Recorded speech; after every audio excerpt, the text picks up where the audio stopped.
Thanks for having me here. Yeah. I'm very excited to do this. Thanks for coming, and welcome. So I'll get right into it. You have called San Francisco's housing crisis one of the hardest manifestations of America's problems.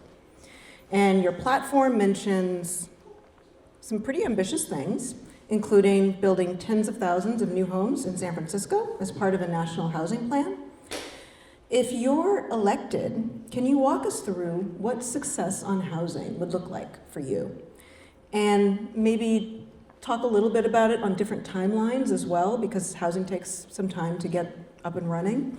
So 2 years, maybe 4 years, and then in 10 years. Sure, yeah, so I do believe housing is at a complete crisis level, and the status quo is pretty much completely broken. I mean, my first apartment when I came to SF was $500 a month, and that place is about $1,500 a month now, right? So what we're trying right now isn't working. So I'll break this down into what I think I could do in my first term, and then what I really think the long-term vision should be. So in my first term, Trump's still gonna be president. It's gonna be difficult to do big structural changes there. And so I'm gonna have two real goals on housing. One is gonna be to try to just claw any money I can into the district to unlock, especially the projects that are currently blocked on financing. So I'm thinking of 1234 Great Highway, or 101 High, where La Cascina used to be.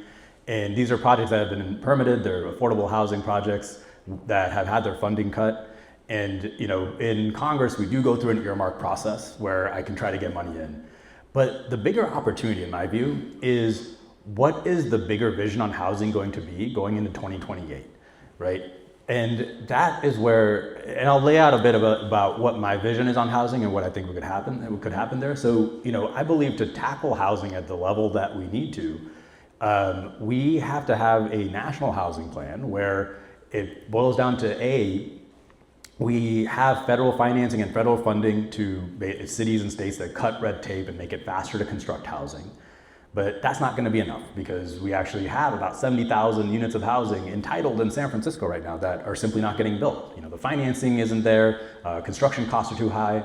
So the second part of my plan is creating something called the Reconstruction Finance Corporation. This is an entity that used to exist in the New Deal and the World War II era. And it would have the ability to directly finance affordable housing. It could even spin off public developers to build housing if private developers won't. It could do things like stockpile lumber and steel to control costs in the construction markets. So we'll get more into, I think, in a later question, but it's an entity that could do way more on housing. And then the third piece is to protect against displacement. So doing things like doubling rental vouchers, providing federal support for tenants unions, for community land trusts, a bunch of these projects that would make land permanently affordable. Now, to do a large plan like that, the current Democratic Party isn't interested. It really isn't there. And so what we have to do is change what's politically possible in DC. So what I imagine really working on is trying to build a political movement going into 2028 for a larger plan on housing. That's what we did on climate with the Green New Deal, where when we came into DC in 2019, Democrats didn't really want to do anything on climate change. They had just tried to pass a smaller bill called cap and trade, and they had failed. And they had said, we don't want to do anything. And so we responded with the Green New Deal, which was saying, in fact, we have to go way bigger on climate, and we have to use climate as a way to build high-wage industries and high-wage jobs for people. And we managed to get the Democrats from no action on climate to basically everyone running for president running on way more ambitious climate plans than anyone had done before, including Joe Biden. He ran on Build Back Better, and that became the IRA and passed and created the largest investment in climate in history. So that's what I really want to focus on doing on housing, is changing what's politically possible in 2028, both on the idea front, pushing the people who are going to be running for president on these ideas, and continuing to recruit candidates who are going to run in Democratic primaries on the bigger ideas, so we have a slate of people who are running that can get this stuff done. Okay. I will break down, because your housing plan is so ambitious, I'm going to break it down for everyone in the audience. There's three main components. The first is federal funding for cities that approve housing quickly. Second, which you sort of mentioned, and which I'm looking forward to getting back to, is the public financing entity for housing that the market isn't building. And then the third is repealing the Faircloth Amendment to allow new public housing. So let's start with the first component. And I'm really curious about what would quickly approve mean in practice to you? And would San Francisco qualify today? No, San Francisco would not qualify today. San Francisco has amongst I believe it's amongst the worst timelines for approving new housing in the city. It's still an average of about 280 days here to approve new construction. Whereas, a place like Austin, they're at about close to 100 days, right? So we're doing more than twice, almost 3 times as bad as the fastest places in the city. But the way I imagine something like this working, because there is the Road to Housing Act, which just passed, had a little bit of this, where they have some grants, like about $200 million in grants for cities that create innovations on streamlining housing permitting and zoning reform. But it's not really enough. I really see us having to have a planning process as a nation, similar to the RENA process in California, but I'd say RENA doesn't really go all the way. Like the RENA process here, which is, everyone here knows what the RENA process is, I'm guessing, because I'm in a very well-informed room. But that's really like a way to get cities to pass zoning reforms, doing just like upzoning. What I'd like to see is something similar to how we could do like a clean energy standard. I'm getting really in the weeds here. So if anybody, shake your head if you don't know what I'm talking about. Does anyone want like brief explanations? Okay, so in the Biden administration, there was something, we basically started planning for having a clean energy standard for our power grids. And one way that we were gonna do that, like a plan for doing that, would be to actually have an office in the DOE that provides technical assistance to utilities, because utilities don't always have the technical assistance or the funding to make these sort of long-term plans. So it would provide technical assistance to them to make these long-term plans of what energy you're actually gonna build out, how it's gonna hit your clean energy goals. And then the DOE would provide money to those programs. It didn't pass, so we ended up cutting it from the final version of the Inflation Reduction Act, but that was the idea. So, we could imagine with housing, every state and every city would have to actually propose a plan of how much housing they want to build. And the federal government would have an entity, like an agency, that would help them develop those plans. And then you'd have something like the Reconstruction Finance Corporation, which we'll get more into, actually providing funding to fund those plans to make sure that housing gets built. And as part of that, we'd have real requirements on how to make sure that housing gets built quickly. Mm-hmm. So the Biden administration made like some small steps towards this. They provided a tool that that cities could use to streamline their permitting, but a lot of cities didn't pick it up. There was no incentive to use it. So I do think at a federal level we should start creating general guidelines for how do you approve housing faster, mm-hmm. that have to be adopted locally, because cities do have different needs. Like in San Francisco, we care about earthquake safety. Not everywhere does. But that's got to be part of the requirement for starting to be a part of this larger planning process to get the financing to get the housing built all over the country. And just out of curiosity, because there have been so many federal cuts to housing programs, especially over the last year and a half, how much federal funding would you actually think, if you were elected in 2026, how much federal funding do you think would be possible? So I think in 2026, I'll be honest, it's going to be tough to have a ton of federal funding. Though there is some movement here, like the Road to Housing Act that just passed, it was a bipartisan bill, that has about $200 million in there for the Housing Innovation Office, or the Housing Innovation Program, that would be tied to cities, or tied to, that would be given to cities to actually make it easier to construct housing. But in the long run, this is where the financing entity comes in. We need a stable, essentially public bank that can do very long-term loans and grants that they can keep rolling over. So you have a permanent source of funding. If anyone here has worked with the Housing Accelerator Fund in the city, does anyone know about the Housing Accelerator Fund? You can raise your hands. Yeah, it's an amazing organization, and they piloted this program where basically, they raise philanthropic money to provide low interest loans for deeply affordable housing. And eventually they do make a return on it. It's just like very long-term returns. And so that the federal government can do on an even longer time horizon, but it's very difficult for private entities to do that. So when you say like how much money could the federal government really devote to this, it should be billions and billions of dollars, because if you're thinking of if you just look at where our banks are able to deploy money today, right? It's all driven by not just profit, but like the places where the most amount of profit can be made. So this is basically saying like, yeah, like making long-term investments in housing won't give you the highest returns, but you do end up getting a return eventually, and you can roll those loans over and just keep financing housing forever and ever. Okay. Since you mentioned the Road to Housing Act, I wanted to chat about it a little bit because for those who, I had to get caught up on this in the news too, but last month the Senate passed it, and it's basically the first bipartisan bill in a very long time in Congress, and the idea is that it would streamline federal environmental reviews for urban infill, and it would encourage local governments to build more housing. I think to Saikat's point, right, like the idea is you encourage it, but you can't mandate anything. I'm curious, what do you think of the act? Would you have voted for it? Would you be pushing for more or less from federal housing bills? What's your take on it? Yeah, I think it's great. I think it's a good first step.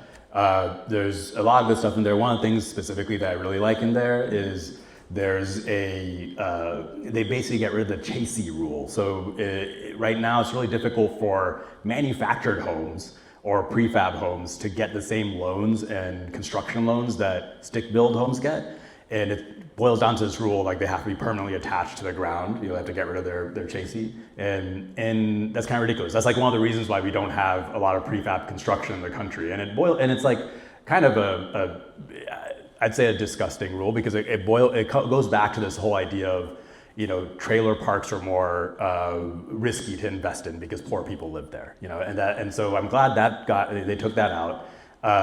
But it doesn't go far enough, in my opinion. Like it's a lot of unfunded mandates. It's trying to redirect some grants. It's not nearly enough money to really solve the housing crisis at the scale we need to. But it is exciting to see bipartisan movement on housing at all. So that gives me hope that even in 2026, we can get some of these things done. All right, we're going to talk about components 2 and 3. So, your proposal for creating a public financing entity, a public bank, right? And this would be for starter homes and lower income housing. Can you help us understand kind of how this entity would operate, what it would look like? Would it be a little bit like Fannie Mae and Freddie Mac? They back mortgages under a certain income, under a certain threshold. I think it's about $550,000. Or would it be more like a public development bank where it's actually financing construction? It's more like a public development bank, but I'll give like the full history of it, because it's an entity that's about more than just housing. So the Reconstruction Finance Corporation, it got created back during the New Deal era. It was actually created by Hoover. It was before FDR even got into office. And the idea with the RFC was to start providing loans to proactively start building the things we want to build in our economy. And it really got supercharged during the World War II mobilization, when we had to build this whole war economy. And private entities didn't want to finance that, didn't want to build that stuff. And so the RFC played this role of not just being a public bank, but also being kind of a planner and like a proactive agent that would make sure things got done. So it was kind of like this entity that would go around in the economy trying to figure out the bottlenecks to our issues, and then solve those bottlenecks. And if it required financing, it would do the financing. If it required spinning off state-owned corporations, it would do that. It would use every tool possible to fix those bottlenecks. So to give like just one example, it's not a housing example, but one example of the kind of thing it did. At the beginning of World War II, Japan had captured the natural supply of rubber in the world. And you need rubber for everything in a war economy. You need it for tanks, you need it for planes. And at that time, we had basically developed synthetic rubber at a lab setting. And so the government went to like Dow Chemical and all these chemical manufacturers and said, we have to mass produce synthetic rubber. And they said, nah, we don't want to do that. And so what the RFC did was they spun off a corporation called the Rubber Development Corporation. They went out and they bought the IP from all the chemical manufacturers for synthetic rubber, shared it amongst them, and then said, okay, now we're gonna like give you incentives to start developing this into a state where we could mass produce it. And then they just pushed and pushed and pushed, and every single step of the way, the manufacturers didn't want to go any further because At the time, Dow Chemical was like, well, there's never going to be a market for synthetic rubber after the war, which is ridiculous. But that's what they're thinking. But even at the point where we developed synthetic rubber to a point where like we could actually mass manufacture it, the companies wouldn't want to build the factories, and so the RFC built the factories for them and put the machines in it. And through this process of pushing and pushing and pushing, we got from no synthetic rubber to developing more synthetic rubber than there was natural rubber in the world within about 18 months, right? So that's the real role I imagine something like a modern day RFC playing. So it's not just providing financing, it would also be going out and trying to figure out, what are the bottlenecks to getting housing built? Why isn't it getting built? If financing is a problem, great, it can do that. But if it's like the private developers just aren't doing it because they can make higher returns doing something else, all right, we'll spin off public developers to build it, right? If there's environmental reviews getting in the way, then they would be the ones suggesting that. So it's much more of a planning and financing entity. Okay. All right, and not to be forgotten, second component of the housing plan is encouraging more building that's affordable to a wider group of people. And that would mean doubling the number of public housing units available nationally. I'm super interested in this because federal housing programs have been slashed for decades, and the Trump administration proposed a 44% cut to HUD's budget. But I think to your point earlier, right, even when Democrats have been in power, these housing programs have been pretty neglected. How do you plan to build political support for kind of the level of public investment that you're pitching? Yeah, it is going to require changing what's politically possible in DC. And when we were there back in 2019, building public housing wasn't really even a thing a lot of progressives in DC were talking about, and it's something our office took on. We ended up working on this legislation called the Green New Deal for Public Housing, where we were trying to repeal the Faircloth Amendment. And for those who don't know, the Faircloth Amendment is basically this law that exists that prevents us from essentially building new public housing. It gives every county a quota of the amount of public housing they can have, and you can't go above that quota. And so through that effort that we did through the Green New Deal for Public Housing and trying to actually socialize this stuff, we did manage to get a more expansive fund for building and for renovating public housing in the Inflation Reduction Act. It didn't pass by a few votes, but we did manage to move the ball a little bit. But yeah, I think going into 2028, we have like the core components of any sort of housing plan has to be public financing and public housing at a centerpiece of it. Like I don't believe we're going to be able to get out of the mess we're in unless we have a strong social housing program. And when I talk about changing what's politically possible, I'm going to do the same stuff we did with the Green New Deal on climate on housing to make that be what people are going into the 2028 presidential election talking about and pitching. Because if you look at almost every country, not every single one, but almost every country or city around the world that has a robust housing program with minimal displacement, they pretty much all have very strong social housing programs. This is Finland, Singapore, Austria, all these nations. And so we basically have cut off this whole organ of our government that we need, and we have to bring it back. So yeah, that's going to be what we organize to do. Okay, and just to be super clear, so you see it as a matter of organizing and getting the right candidates in the pipeline, because you'll still have to build some kind of coalition in Congress, right, including with... Mm-hmm. Yeah, let me tell how the Green New Deal thing actually happened, right, and then I'll tell you how it could happen in 2028. So with the Green New Deal, like the way we actually got that to change what was possible was like when AOC first showed up to DC, on her very first day in DC, she actually joined Sunrise Movement for the sit-in in Nancy Pelosi's office. And she was very respectful about it, but still, it took some guts, right? Like she was basically doing a sit-in in her boss's office on her first day on the job. But that was sort of intentional because we knew the media would blow that up. And then because the Green New Deal blew up, and then we did inside-outside organizing with Sunrise Movement, where Sunrise was showing up to all these presidential town halls demanding a response to Green New Deal. And I was calling up to all the campaigns for president, pitching them on things like industrial policy, public financing. That's how we got everybody running for president to respond with their own ambitious climate plans, right? Including Joe Biden. Now, that was basically one person in Congress, willing to risk their political career, working with an outside movement. Right now, there are dozens of people running around the country who want to go up against the current establishment. And I'm trying to reach out to them now to organize a team of us who will go to DC and actually fight on issues like this and try to change the system. And in 2026, the way I think this works is, we'll organize to fight on stuff where we strategically can get wins. And I really think there's gonna be some stuff on housing there, but it's probably gonna be things like anti-corruption on foreign policy, especially with this war going on in Iran. And as you start getting wins like that, where you're fighting against not just Republicans, but your own party's leadership to try to get them to fight, you build political capital. And then I'm going to keep recruiting candidates to run around the country, not just not just against Republicans, but also against some Democrats who currently don't want to do more. And I imagine us going into 2028 with someone running for president, maybe hundreds of people running for Congress, with a real vision of what we're going to do when we win. I think it's going to be our New Deal moment, where we have to have a larger vision on the economy.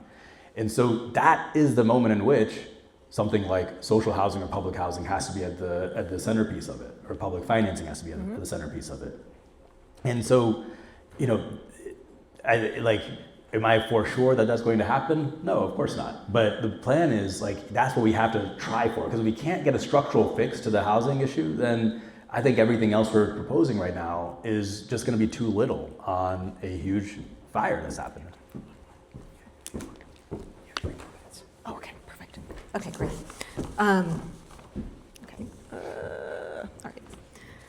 I only have time for one more, right. But this is a really important one. Your major competitors in the race are Scott Wiener, who's been one of California's most prolific legislators on housing reform, and Connie Chan, who has also promised to push for big federal investments in housing. What is one major way that your housing plan differs from these two other candidates, and why is that meaningful? I don't believe either of the other candidates have a real plan for a national finance, an institutional change on how we do financing in our federal housing. I know that Supervisor Chan agrees with me on repealing the Fair Clout Amendment, and I know Senator Wiener calls for more investment in housing. But I do believe we have to do the institutional changes here. This is not a one-time fix. We can't just get money out the door once. But the bigger difference, I'd say, between myself and both Supervisor Chan and Senator Wiener is I think if we want to do structural changes on housing, it's not going to be enough to go in there and be a member of Congress who's trying to work your way up the ranks. Because the way power normally works in DC is you go there, you say yes to what leadership wants you to do, you try to raise money, and then that's how you work your way up. And then eventually, after 30 or 40 years, you get to be chair of some committee, and then you have some real power to do something. And I don't think we have 30 or 40 years. I believe we have this real opportunity to change things now, but that's going to require, brushing up against members of our own party, primarying some Democrats who are in there right now. And it's also, frankly, going to require a completely different leadership in the party. And I'm not going to support, Hakeem Jeffries for speaker. I'm also going to organize other people to try to get somebody else in the leadership position who is going to be willing to go bigger and think bigger than what Hakeem Jeffries is. So it's really going to be, it's two different theses of how change happens. And I believe that to get the change we need, we have to completely change the party. And frankly, we just saw Trump do this to a Republican Party in 10 years, right? By himself. And I don't want that to happen. I don't want a cult of personality to do it in the Democratic Party.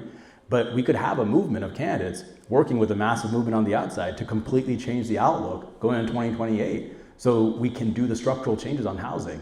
But that's going to require going in and being willing to risk our own political careers to do it. And that's what I'm willing to do. Okay.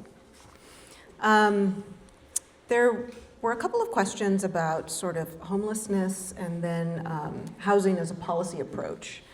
So the homelessness angle is we had homelessness reached a record 770,000 people nationally in 2024.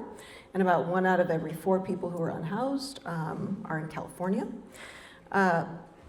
What would you do in terms of federal interventions to pursue, to reduce unsheltered homelessness? So beyond, building housing and things like that, how would you see that part of the housing issue and how would you work on it holistically? Yeah, I do want to be clear. I believe the root cause of homelessness is the cost of living crisis. in the city, right? And I mean, if you look at how much like everyone's seen that chart where we keep spending this much on homelessness and the number of unsheltered homeless stays the same, right? But the thing that chart doesn't show you is the number of people who are at risk of becoming homeless every single year. And that's going up like this. And that's because the cost of living crisis, cost of living is going up like this, right? So we have to, at the end of the day, tackle the root cause, which is the cost of housing, the cost of living crisis. But then after we do that, we have to, the number of unsheltered homeless in San Francisco, it's a large amount, but it's not a completely unmanageable amount. It's a few thousand people, and they're going to require personalized support. And right now, at the federal government level, we basically have no grants that support building temporary shelters and permanent supportive housing. There's one kind of grant called the Continuum of Care grant. That's like one of the things you can use it for is for building permanent supportive housing, but that's it, and it's one of like the 5 functions that grant does. So we have to have actual, federal support for not just housing, but for the wraparound services for housing, for getting people into the homes, getting people off the streets and into homes and into the care that they need. And part of this is also just getting support for programs that have worked in San Francisco that we simply don't have the funding to build up. I mean, we've had street teams that have done a decent job, like they've done a good job of dealing with folks who are struggling with mental health crises on the streets, but they're constantly at risk of, I think their funding did get gutted, and they're constantly at risk of getting their funding more and more gutted. So that's a big part of it. And like, I do want to point out, because of course, like homelessness and drug addiction aren't the same thing, but a lot of folks who end up on the streets and become chronically homeless do end up with substance abuse disorders. And we need to solve healthcare at a structural level too. And that's what I think has to be another piece of what we do going into 2028, is we have to have at least something like Medicare for all at the centerpiece of a Democratic Party agenda. And that means, it should be simple for anybody who's struggling with any addiction or any kind of crisis on the street to just go to a clinic, get the care they need, and be able to get connected to the services that they need. So we're starting at close to zero in terms of federal support for these services, and I would propose we do way more than zero to get there. Which U.S. city do you think is effective at building housing today? And why are they doing well policy-wise? So it's actually tough to find a U.S. city like San Francisco that's doing well. I mean, people point to Austin, and Austin has done decently, but Austin has also done it with a lot of sprawl, right? And they've built out a ton. And the other thing about Austin that doesn't, why I think it's a hard model to replicate is the private developers basically made a mistake. They overbuilt, right during and right after the pandemic. And so they're starting to build less, right? The number of new units being constructed is going down. There's also a net, outflow of residents from Austin after the pandemic. And that's part of why the costs have plummeted there, the rental costs have plummeted. And I don't think we can always rely on private developers making a mistake, right? And so I think a lot of what Austin's done is good. We should do it. We should make it easier to construct. We should, cut red tape. I just don't think it's sufficient, right? It's necessary, but not sufficient. And so it's hard for me to point to any city in America that has built dense, cheap housing like we need to do in San Francisco. And I think that's partly because we don't have a lot of tools to be able to do that well at the federal government level. Okay. There were a couple of questions about your experience and your choice to run for this particular seat. So I guess I could probably sum it up as, since you haven't held elected office before, why did you choose to run for Congress the first time? And how do you think you would kind of build coalitions as someone who would be coming in pretty fresh to a lot of these dynamics? Yeah, I've worked in federal policy and politics for over 10 years, and I've worked both on the political side, inside Congress, and on the policy side. And so I have a really clear idea of what needs to happen in DC and how to do it. And that's frankly why I'm running for Congress. If I wanted to run for something locally, I probably would start from the ground up, working for somebody, learning the ropes, and actually knowing how City Hall or Sacramento works. But more than that, I keep talking about how there's this change movement, and the question is like, how do you turn that into something real? So I think it requires like three real components. One is we have all this popular outrage, and we have to turn that popular outrage into actual political power in DC. And that is something I've experienced doing. Back in 2018, there was a smaller version of this moment. Trump had just won. Democrats were upset at their own party. They were looking for some vision in the future. People were out on the streets, doing the marches against Trump. And through Just as Democrats, we managed to turn that into people-powered campaigns that won actual seats in Congress. We got the squad elected, and used that to shift a lot of where the Democratic Party was at. And the other thing you need is a real plan of what you're going to do. Right? And so for the last several years, I've been running this think tank, New Consensus, where we have been developing a comprehensive, detailed plan for how do you build a clean economy that creates prosperity for everybody. It's kind of our version of like a Project 2025, but in reverse. And that, because I don't think it's enough for Democrats to just win. We have to be able to hit the ground running on day one, actually fighting and create, like using democracy to create material change for people. Because if we can't do that, if people don't see democracy working for them, then they are going to keep voting for authoritarians. And then I'd say the third piece is we need to change what's politically possible in DC. And that's what I have a little bit of experience doing through the work I did with the Green New Deal and with AOC inside Congress. I saw how you can actually use use national attention as political leverage on the inside to change people's minds and to build coalitions and change what's politically possible. Now, when it comes to building coalitions in Congress, there are tons of progressives who are elected in Congress, but the thing that I've seen several times is people could be very progressive on the issues, but it's very difficult for any individual to go out and take a political risk to basically try to shove the entire party in a certain direction. And that is because of this whole dynamic of how you build your political careers in DC that I was talking about. However, when somebody else is willing to take those shots and take those risks, people do then come in. We saw that with the Green New Deal, where because AOC was willing to take that first step, we managed to get about 100 people to co-sponsor the bill. Ed Markey, who's like this great progressive in the Senate, but who would have never, done a sit-in in Chuck Schumer's office, he came on and signed on as our Senate co-sponsor, and we built that into something larger. Now, in DC, I think the way you treat, if we're able to go in there, if I'm able to go in there and work, working with like a coalition of say 10 or 15 progressive anti-establishment people who get elected this cycle, we have to be able to basically capture attention on popular issues and use that as ways to get real wins. So I'm thinking of, look at what like Ro Khanna and Tom Massey did on trying to release the Epstein files, right? When they first introduced that, neither party's leadership wanted to actually get a vote, give that a vote. But because it was such a popular issue, they kept fighting on it, they managed to get Trump and the entire Republican Party to cave on it.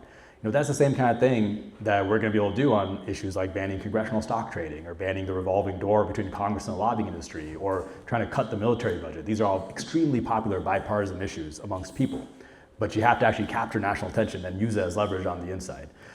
But when you do that and you have this national attention, you can use it as a carrot and a stick on the inside, right? Like you can use it to try to persuade your colleagues to come on your side, but you can also use it as a way to help your colleagues on their issues and use that to build coalitions. And I saw AOC do that to great effect plenty of times. So it's just a different style of politicking in DC. It's very different from Sacramento or City Hall, partly because of the turbulence. Like in Sacramento, you're there for 12 years, so you do get a lot of power very quickly because of just the way it's structurally set up. In DC, if you're not going the career route of like trying to work your way up the ranks, there's a different way of getting a lot of change done really fast, and that is something I've experienced doing. Okay. There were a couple of questions on specifically the pro-housing movement and the pro-housing landscape and how you, sort of what your assessment is of it, and also how you would navigate the differing political dynamics of the pro-housing political movement, sort of here in San Francisco, but I think also nationally, to get some of these ambitious plans done. Yeah, I always come at stuff from the ideas first, right? So, like, I've laid out what I think needs to happen on housing, and folks who are fighting for that, and I think all of you all are fighting on, for basically all kinds of housing at all levels. I'm going to work with anybody who is willing to fight for the right stuff. The critique I have of some of the versions of the pro-housing movement that I've seen is, in some places, it's really taken a turn of, market housing only, like market-driven housing only, or private developers only, and I just don't think that's going to actually solve the problem that we're seeing right now. I don't think it's enough, and so I'm going to make my persuasive case for that, right? Like I believe, so I guess I'm trying to figure out what the question under the question there is. Like, it seems like they're trying to ask something specific about. Yeah, there were a couple of questions basically around the issue, and I think it has to do with, I think partly because in San Francisco, like, pro-housing has a certain political bent, but nationally it has a different one.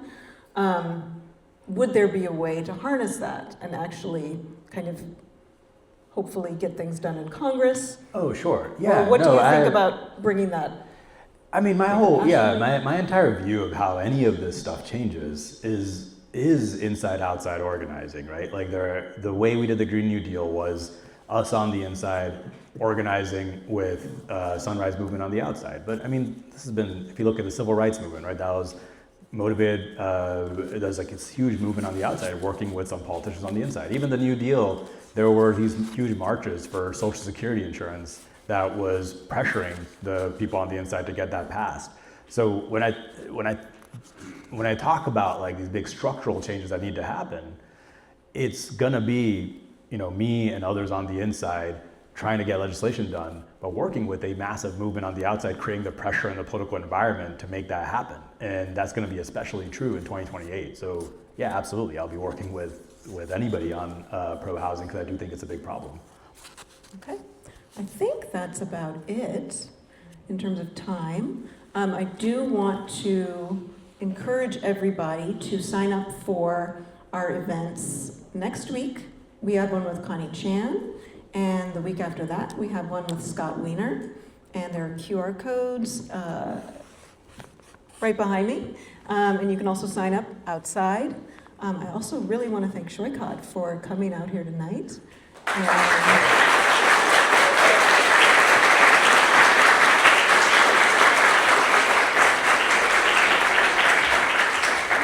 And thank all of you for your questions as well. I'm sorry we weren't able to get to all of them, but hopefully we covered a lot of ground here. Yeah, thank you so much. I do want to plug, I do a call with anybody in San Francisco about 3 times a week. So if you didn't get your question answered today, just go to my website and sign up, and I'll talk to you there. Thank you.